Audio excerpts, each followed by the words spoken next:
Hello all, welcome to IAC. So మనం ఈ రోజు ఏదైతే ఎస్ఎస్సి సిజిఎల్ షిఫ్ట్ 3 జరిగిందో సో దానికి సంబంధించిన క్వశ్చన్స్ అండ్ దాని రిలేటెడ్ కాన్సెప్ట్స్ ఏవైనా ఉంటే అవి కూడా డిస్కస్ చేద్దాం. సో ఫస్ట్ క్వశ్చన్ చూద్దాం. సో ఇక్కడ మనం ఫస్ట్ క్వశ్చన్ చూద్దాం. దాన్ని చూసే ముందర మనం ఆల్రెడీ చెప్పాము కదా, కొంతమంది స్టూడెంట్స్ మనకి ఏదైతే రివ్యూస్ చెప్తున్నామో దాని కింద కమెంట్ చేశారనమాట కొన్ని క్వశ్చన్స్. ఆ క్వశ్చన్స్ మనం ఆ షిఫ్ట్స్లో మిస్ అయ్యాం ఎక్స్ప్లెయిన్ చేయడం. ఒకసారి వాళ్ళు రాసిన క్వశ్చన్స్ని కూడా చూద్దాం. వాళ్ళు ఇచ్చినవి ఒక క్వశ్చన్ వచ్చేటప్పటికి ఒక స్టూడెంట్ పెట్టారు, part 9B of the constitution related with ఒక క్వశ్చన్ అని చెప్పేసి ఇచ్చారంట. పార్ట్ 9 అనేది లోకల్ సెల్ఫ్ గవర్నమెంట్కి సంబంధించింది, పంచాయతీకి సంబంధించి. లార్డ్ రిప్పన్ ఎవరైతే ఉన్నారో father of local self government అని చెప్పేసి పిలుస్తారు. 9A మున్సిపాలిటీస్ వాటికి సంబంధించింది. 9B వచ్చేటప్పటికి కోఆపరేటివ్ సొసైటీస్ ఉంటాయి చూసారా, వాటికి సంబంధించింది అనమాట. 73rd అమెండ్మెంట్ యాక్ట్ ద్వారా పంచాయతీస్ని, 74th అమెండ్మెంట్ యాక్ట్ ద్వారా మున్సిపాలిటీస్ని ఇండియన్ కాన్స్టిట్యూషన్లోకి తీసుకొచ్చారు. April 24th పంచాయతీ రాజ్గా సెలబ్రేట్ చేస్తారు. అది ఒకటి. నెక్స్ట్ వన్, మన ఊరు మన బడి ఏ స్టేట్ అని చెప్పేసి అడిగారంట. సో తెలంగాణ గవర్నమెంట్ మార్చ్లో అనుకుందనమాట, డిసెంబర్లో దాన్ని లాంచ్ చేసింది. ఇదేంటి అంటే తెలంగాణ స్కూల్స్లో ఎక్కడైతే ఇన్ఫ్రాస్ట్రక్చర్ లేదో, వెనుకబడి ఉన్నాయో వాటిని డెవలప్ చేయడానికి మన ఊరు మన బడి స్కీమ్ అంటే డిసెంబర్ కరెంట్ అఫైర్ అది లాస్ట్ ఇయర్ది. నెక్స్ట్ వచ్చేటప్పటికి మనకి 2022 నుంచి 2025-26కి ఎక్స్పెండ్ చేసిన పిఎం స్కీమ్ అని చెప్పేసి అడిగారు అని అంటున్నారు. సాధారణంగా మనకి అటల్ స్కీమ్ ఉంది చూసారా, స్టాండప్ స్కీమ్ అని చెప్పేసి, దాన్ని 2025 వరకు ఎక్స్పెండ్ చేశారండి. ఒకసారి నేను ఈ క్వశ్చన్ చూస్తాను. Next one, Bandipur national park is famous with animal. Bandipur national park కర్ణాటకలో ఉంది. రీసెంట్గా ప్రైమ్ మినిస్టర్ ఆఫ్ ఇండియా మనకి విజిట్ చేశారు. First tiger reserve in India కూడా అది. సో దాంట్లో మనకి ఇండియన్ ఎలిఫెంట్స్ అనేవి ఫేమస్, అలాగే బెంగాల్ టైగర్స్ అనేవి ఫేమస్. నార్మల్గా టైగర్ పాపులేషన్ కూడా అక్కడ ఫేమస్ అనమాట. గౌర్ అని చెప్పేసి ఉంటుంది ఆ యానిమల్, సాంబార్ డీర్, ఇవన్నీ కూడా ఫేమసే. ఇచ్చిన ఆప్షన్ బట్టి అక్కడ ఆన్సర్ పెట్టాల్సి ఉంటుందండి. సో నెక్స్ట్ వచ్చేటప్పటికి మేడం, వేదాస్ ఆర్యాస్ బంగ్లాదేశ్ నేషనల్ ఫ్రూట్ అని చెప్పేసి షిఫ్ట్ 2లో ఇచ్చారంట. Bangladesh national fruit jackfruit, capital Dhaka and prime minister Sheikh Hasina, and కొత్తగా ప్రెసిడెంట్ వచ్చారు మనకి మొహమ్మద్ షహాబుద్దీన్.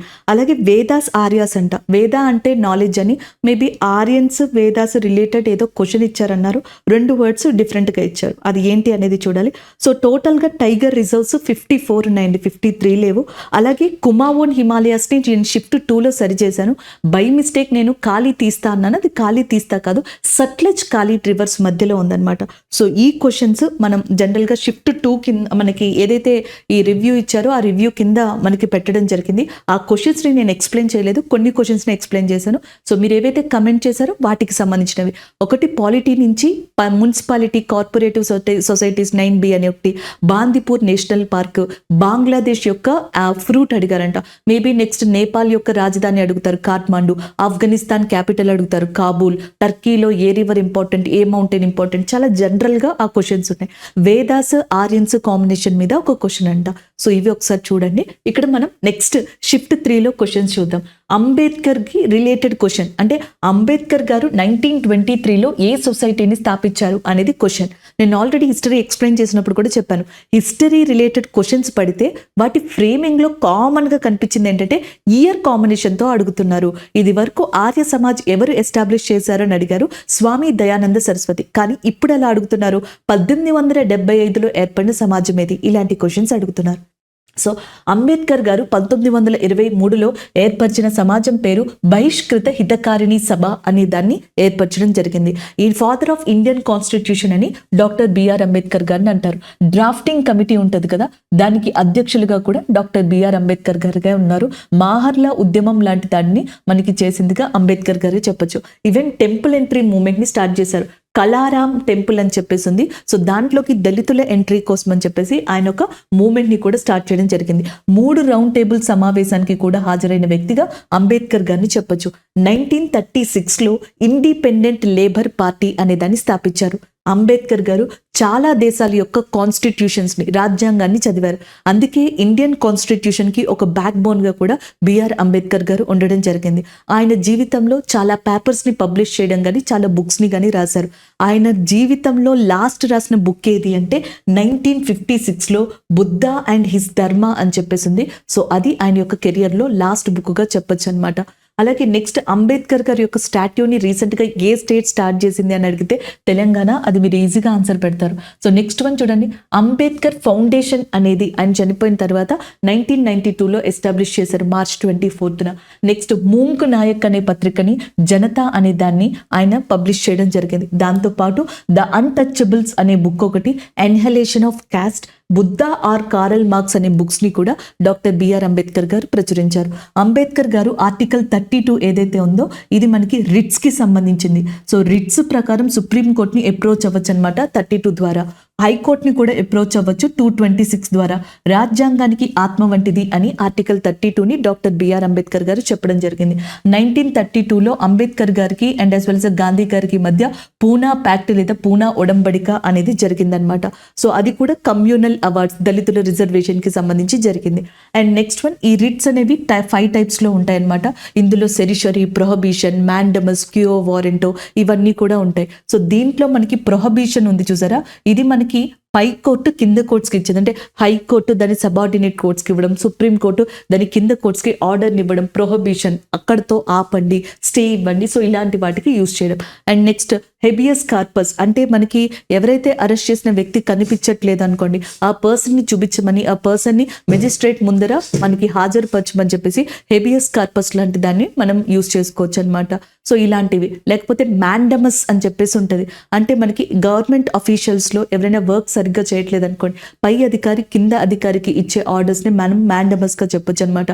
సో మనకి habeas corpus, mandamus, provision and as well as certiorari, quo warranto ఇవన్నీ రిట్స్గా యూజ్ చేస్తాం. మేబీ అక్కడి నుంచి కూడా మనకి డిఫరెంట్ క్వశ్చన్స్ ఫామ్ చేయొచ్చు. నెక్స్ట్ వన్ చూద్దాం. So next one, Hemis festival celebrated అని చెప్పేసి అడిగారంట. మేబీ హెమీస్ అనేది మీకు తెలిస్తే ఆన్సర్ పెట్టచ్చు, ఎందుకంటే మనకి 106 నేషనల్ పార్క్స్ ఉన్నాయి కదా, జాతీయ పార్కులు. సో దీంట్లో హెమీస్ నేషనల్ పార్క్ అనేది లార్జెస్ట్ అనమాట. ఇది లడాఖ్లో లొకేట్ అయి ఉంది. ఇక్కడ ఎవ్రీ ఇయర్ కూడా హెమీస్ ఫెస్టివల్ అనేది చేస్తారు. నేను చెప్పాను కూడా, టిబెటన్ న్యూ ఇయర్ ఉంది చూసారా, సో దాన్ని లోసార్ ఫెస్టివల్తో సెలబ్రేట్ చేస్తారు. ఈ లోసార్ ఫెస్టివల్ లడాక్, హిమాచల్ ప్రదేశ్, ఉత్తరాఖండ్, సిక్కిం, ఎందుకంటే టిబెట్ని ఆనుకున్న ఉన్న అన్ని ప్రాంతాల్లో కూడా సెలబ్రేట్ చేస్తారనమాట, కామన్. అందుకనే హెమీస్ ఫెస్టివల్ని అడగడం జరిగిందనమాట. అలాగే నెక్స్ట్ వచ్చేటప్పటికి గాంగౌర్ ఫెస్టివల్ అని చెప్పేసి ఉంటుంది. ఇది మనకి రాజస్థాన్లో చాలా ఫేమస్గా చెప్తామన్నమాట. సో రాజస్థాన్లో one of the important famous ఫెస్టివల్గా గాంగౌర్ ఫెస్టివల్ అనేదాన్ని చెప్పచ్చు. సో దాంతో పాటుగా రాజస్థాన్లో మనకి ఇంకా చెప్పాలంటే ఎవ్రీ ఇయర్ కూడా జైపూర్, పింక్ సిటీ అంటాం కదా, ఇక్కడ ఇంటర్నేషనల్ లిటరేచర్ ఫెస్టివల్ అనేది జరుగుతుంది. అలాగే రాజస్థాన్లో పుష్కర్ మేళా లేదా పుష్కర్ ఫెయిర్ అనేది కూడా ఎవ్రీ ఇయర్ నిర్వహిస్తారనమాట. సో ఇది ఒకటి చెప్పొచ్చు. అలాగే రాజస్థాన్కి సంబంధించిన థార్ డెజర్ట్ ఫెస్టివల్ అనేది కూడా సెలబ్రేట్ చేయడం జరుగుతుంది. ఇవన్నీ కూడా రాజస్థాన్కి సంబంధించినవి. అలాగే నెక్స్ట్ జీరో మ్యూజిక్ ఫెస్టివల్ అనేది అరుణాచల్ ప్రదేశ్లో మనకి కండక్ట్ చేస్తారు. అరుణాచల్ ప్రదేశ్లో జీరో వ్యాలీ అని చెప్పేసి ఉంది, అక్కడ జీరో మ్యూజిక్ ఫెస్టివల్ కండక్ట్ చేస్తారు. డోవర్ లానీ మ్యూజిక్ ఫెస్టివల్ అని చెప్పేసి ఉంది. సో దీన్ని వెస్ట్ బెంగాల్లో, ఇది ఒక క్లాసికల్ మ్యూజిక్ ఫెస్టివల్ అంటే కొంచెం కలకత్తాలో సెలబ్రేట్ చేస్తారు. అలాగే సాప్తక్ ఫెస్టివల్ అని చెప్పేసి ఉంది, ఇది కూడా మ్యూజిక్ ఫెస్టివల్లే, గుజరాత్లో అనమాట. తాన్సేన్ అని చెప్పేసి ఉంది, దీన్ని మధ్యప్రదేశ్లో కండక్ట్ చేస్తారు. ఈవెన్ రాజస్థాన్లో జరుపుకునే గాంగోర్ ఫెస్టివల్ మధ్యప్రదేశ్లోని కొన్ని ప్రాంతాల్లో కూడా సెలబ్రేట్ చేస్తారనమాట. మధ్యప్రదేశ్లో తాన్సేన్ అనేది మ్యూజిక్ ఫెస్టివల్. ఇక్కడ ఒక డాన్స్ ఫెస్టివల్ కూడా ఉంది, దాన్ని ఖజురహో డాన్స్ ఫెస్టివల్గా చెప్పడం జరుగుతుంది అనమాట. అలాగే రాజస్థాన్లోనే mount Abu festival, mount Abu అంటేనే రాజస్థాన్ కదా, ఈ పేరుని బట్టి మీరు గుర్తుపట్టేస్తారు, నో ప్రాబ్లం. మీకు ఎక్కువ ప్రాబ్లం అయ్యేది పుష్కర్ అనేది ఒకటి, జీరో మ్యూజిక్ ఒకటి, డోవర్ లాన్ ఒకటి, ఆ పేర్లు తెలియవు కాబట్టి ఇక్కడ కొంచెం కన్ఫ్యూజ్ అవుతారనమాట. అలాగే మనకి కోనార్క్ ఫెస్టివల్ అని చెప్పేసి ఉంటుంది, ఇది ఒడిస్సాలో సెలబ్రేట్ చేసే ఫెస్టివల్గా చెప్తాం. కొన్ని టాప్ 10 ఫోక్ ఫెస్టివల్స్ ఉన్నాయి ఇండియాలో. ఒకటి బిహు ఫెస్టివల్ అనమాట, అస్సాంలో సెలబ్రేట్ చేస్తారు బిహు ట్రైబ్స్. కోనార్క్ వచ్చేటప్పటికి ఒడిస్సాలో సెలబ్రేట్ చేస్తారు. అలాగే ఖజురహో వచ్చేటప్పటికి మధ్యప్రదేశ్, ఇది యునెస్కో వారసత్వ ప్రదేశంగా కూడా ఉందన్నమాట. అలాగే ఓణం, ఈ ఓణం మేళా అని కూడా అంటాం, కేరళలో జరుపుకునేదిగా సెలబ్రేట్ చేయడం జరుగుతుంది అనమాట. అలాగే రన్ ఉత్సవం అంటాం, గుజరాత్లోని రన్ ఆఫ్ కచ్ దగ్గర దీన్ని సెలబ్రేట్ చేస్తారు. సో ఇలా కొన్ని ఫెస్టివల్స్ని గుర్తుపెట్టుకోవడానికి ట్రై చేయండి, సింపుల్గానే ఉంటాయి. కాకపోతే ఏంటంటే ఇవి ఇవ్వట్లా, ఒక్కొక్క షిఫ్ట్లోనేమో సింపుల్గా హెమీస్ ఫెస్టివల్ ఇలా ఇస్తున్నారు, లేకపోతే ఇంకొక దాంట్లోనేమో లోసాంగ్ ఫెస్టివల్, లేకపోతే మనకి వాంగ్లా ఫెస్టివల్ అని, లేకపోతే డిఫరెంట్ ఫెస్టివల్స్ ఏవైతే ఉంటాయి, అదే ఒక షిఫ్ట్లో టఫ్, ఒక షిఫ్ట్లో ఈజియెస్ట్గా folk dance. Folk dance, folk festival ఇలాంటివి ఇస్తున్నారు, ఒకసారి చూసుకోండి. So next question history related. So ఇందాకలే మనం చూసింది హిస్టరీ రిలేటెడ్గా చెప్పుకోవచ్చు, అంబేద్కర్ గారిది జీకే రిలేటెడ్గా చెప్పుకోవచ్చు. దానికి ముందర next GK related question festival చెప్పుకున్నాం, ఇప్పుడు history. Hiuen Tsang visited. So మనకి హుయాన్ సాంగ్ ఎవరి ఆస్థానం టైంలో మనకి విజిట్ చేశారని అడగచ్చు. హర్షవర్ధన టైంలో ఇండియాని విజిట్ చేయడం జరిగింది. లేదా ఏ డైనాసిటీ అని అడిగారు అనుకోండి, పుష్యభుతి డైనాసిటీగా చెప్పొచ్చు అనమాట. పుష్యభుతి డైనాసిటీ. దీన్ని ప్రభాకర వర్ధన అనే పర్సన్ ఎస్టాబ్లిష్ చేశారు. సో ఆయనకి రాజ్యవర్ధన, హర్షవర్ధన, రాజ్యశ్రీ అనే పిల్లలు ఉన్నారు. సో మనకి రాజ్యవర్ధన, హర్షవర్ధన ఇంపార్టెంట్ లీడర్స్, అందులో హర్షవర్ధన చాలా ఇంపార్టెంట్. దీన్ని పుష్యభుతి డైనాసిటీ అనొచ్చు, హర్షవర్ధన మనకి వర్ధన డైనాసిటీ అని కూడా పిలవచ్చు. సో హుయాన్ సాంగ్ ఈయన కాలంలో విజిట్ చేయడం జరిగింది. అలాగే ఈయన బుద్ధిజం వైపుకు అట్రాక్ట్ అయినట్టుగా కూడా ఈయనకి సంబంధించిన కొన్ని ఆధారాల్ని రాయడం జరిగింది. దాన్ని the records of western world అని చెప్పేసి అంటారు. ఆ బుక్ లో మెన్షన్ చేశారనమాట. ఒక రకంగా చెప్పాలంటే హుయాన్ సాంగ్ వల్లే హర్షవర్ధనుడు మనకి కొంచెం ఏమంటారు ఇంపాక్ట్ అయినట్టుగా కూడా తెలుస్తుంది అనమాట. అలాగే హర్షవర్ధనుడికి యాజ్ వెల్ యాజ్ పులకేశిని మధ్యలో the battle of Narmada river అనే వార్ జరిగింది. సో దాంట్లో మనకి హర్షవర్ధనుడు ఓడిపోవడం వల్ల ఈ సౌత్ ఎక్స్పెన్షన్ అనేది ఆగిపోయింది అనమాట వర్ధన డైనాసిటీకి సంబంధించి. అలాగే నెక్స్ట్ వచ్చేటప్పటికి మనకి మార్క్ పోలో ఉన్నారు కదా. సో ఈయన రుద్రమ్మదేవి టైంలో ఇండియాకి రావడం జరిగింది. రుద్రమ్మదేవి కాకతీయుల కాలంలో ఒక ప్రామినెంట్ లీడర్గా చెప్పొచ్చు. యునెస్కోకి సంబంధించి 40 వారసత్వ ప్రదేశాలు భారతదేశంలో ఉంటే 40th ప్లేస్గా మనకి రామప్ప టెంపుల్ అనేది ఉంది, కాకతీయులు కట్టించింది, అది కూడా వరంగల్లో ఉంది. నెక్స్ట్ ఇబాన్ బటూటా అని చెప్పేసి ఉన్నారు. సో ఈయన రెహెల్లా అనే ఒక గ్రంథాన్ని కూడా రాయడం జరిగింది అనమాట. సో నెక్స్ట్ అబ్దుల్ రజాక్ అనే పర్సన్ పర్షియన్ ట్రావెలర్ దేవరాయ 2 టైంలో విజయనగర కింగ్డమ్ కి సంబంధించి వచ్చారనమాట. విజయనగర కింగ్డమ్ కి బహమని కింగ్డమ్ కి మధ్యలో జరిగిన యుద్ధాన్ని రాక్షస తంగడి యుద్ధం అంటారు. సో క్వశ్చన్ అనేది ఈ రిలేటెడ్గా వచ్చింది, అందులో ఏదైనా రావచ్చు. సో దాని కింద మనకి ఇంకా బెనిఫిటెడ్గా ఉండాలి కాబట్టి కొంతమందిని చెప్పుకున్నాం. ఆల్రెడీ ప్రీవియస్ షిఫ్ట్లో కొంతమంది ట్రావెలర్స్ గురించి చెప్పుకున్నాం కదా, ఫ్రాన్సిస్కో బెర్నియర్ అని వీళ్ళ గురించి, మెగస్థనీస్ గురించి. సో ఇక్కడ ఇంకొంతమంది ట్రావెలర్స్ని మనం ఇక్కడ కన్క్లూడ్ చేసుకున్నాం. సో నెక్స్ట్ వన్ స్పోర్ట్స్ కేటగిరీకి సంబంధించిన కరెంట్ అఫైర్గా చెప్పొచ్చు. What was the rank of India in 2020 Olympics? So 2020లో టోక్యో ఒలింపిక్స్ జరిగాయి చూసారా, దాని మీద స్ట్రెస్ చేసి క్వశ్చన్ అయితే ఏదో ఒక షిఫ్ట్లో అడుగుతున్నారు.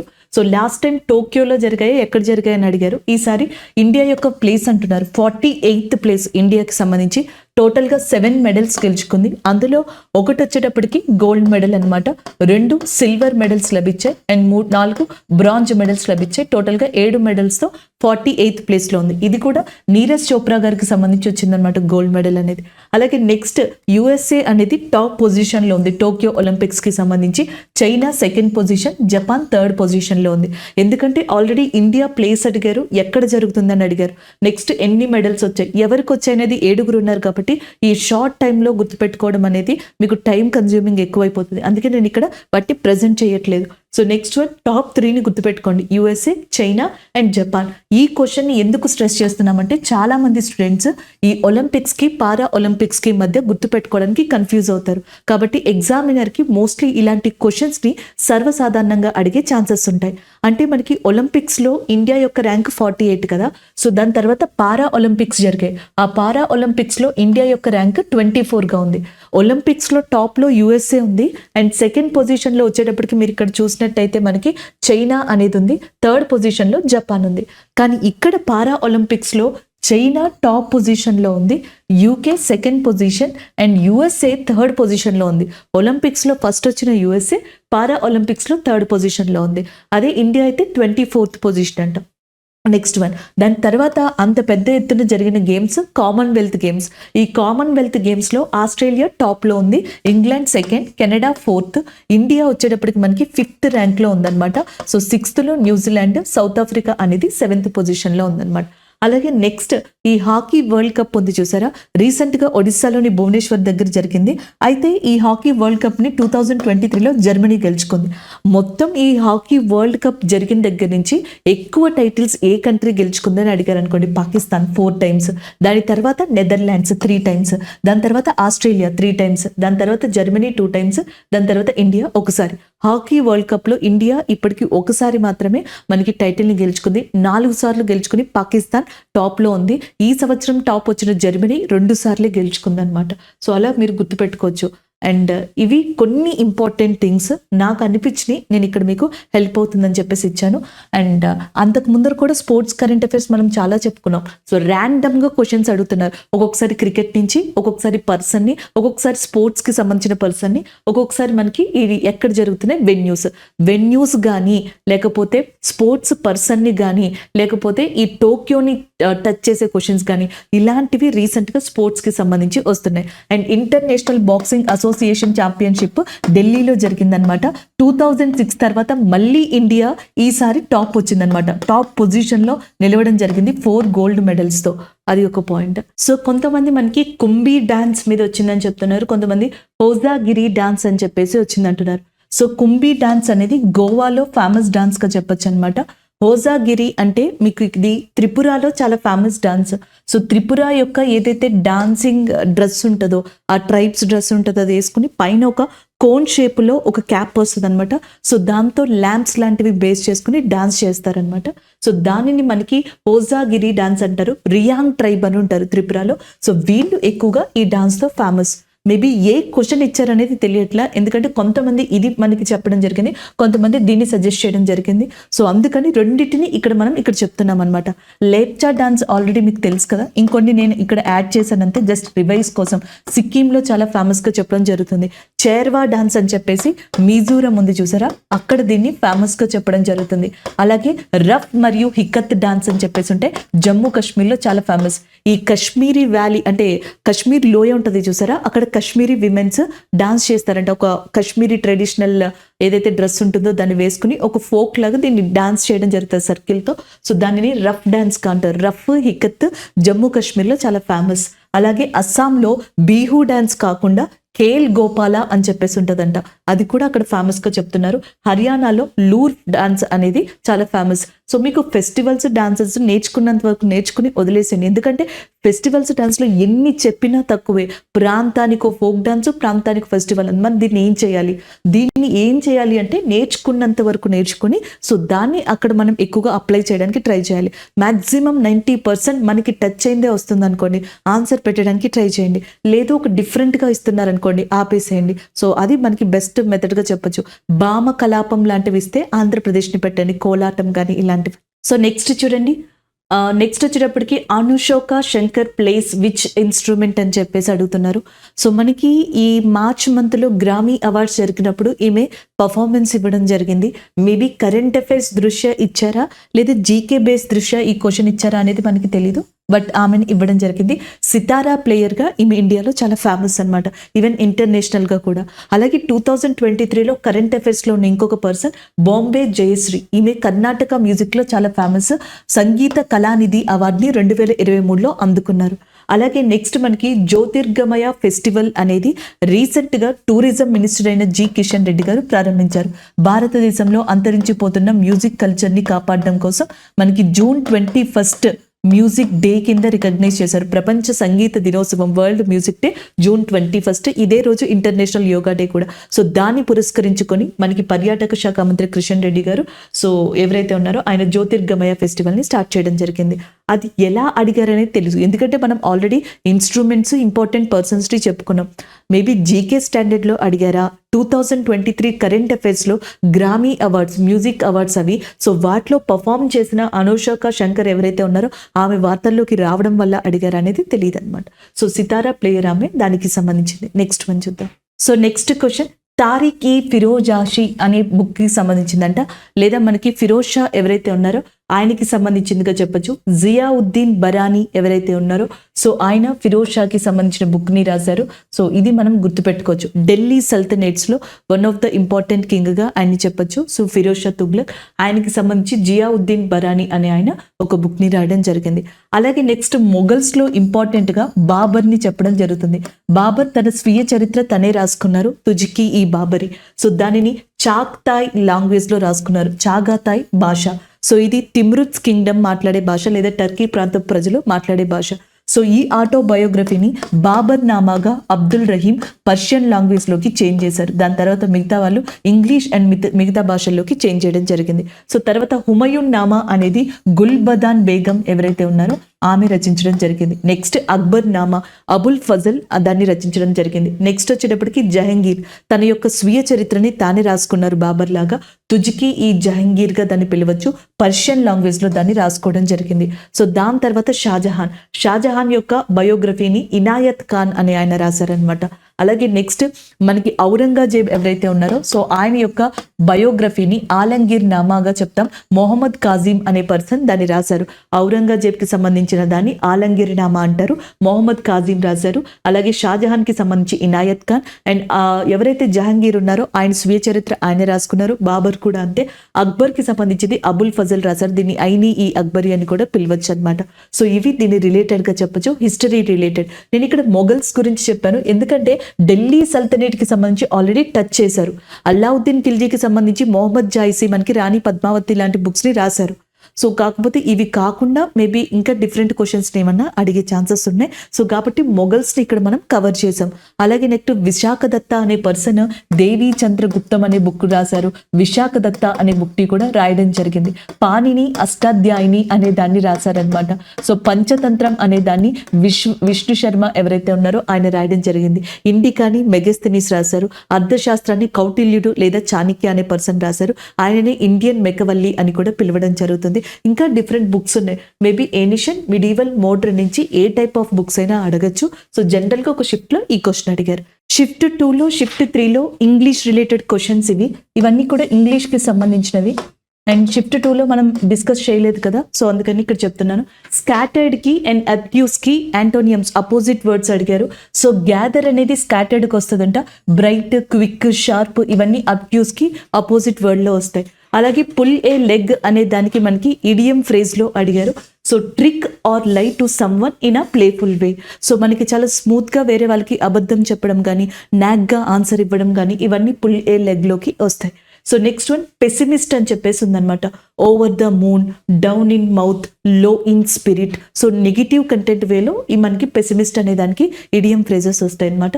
సో ఇవి మనకి షిఫ్ట్ 2లో షిఫ్ట్ 3లో అడిగిన ఇంగ్లీష్ రిలేటెడ్ క్వశ్చన్స్.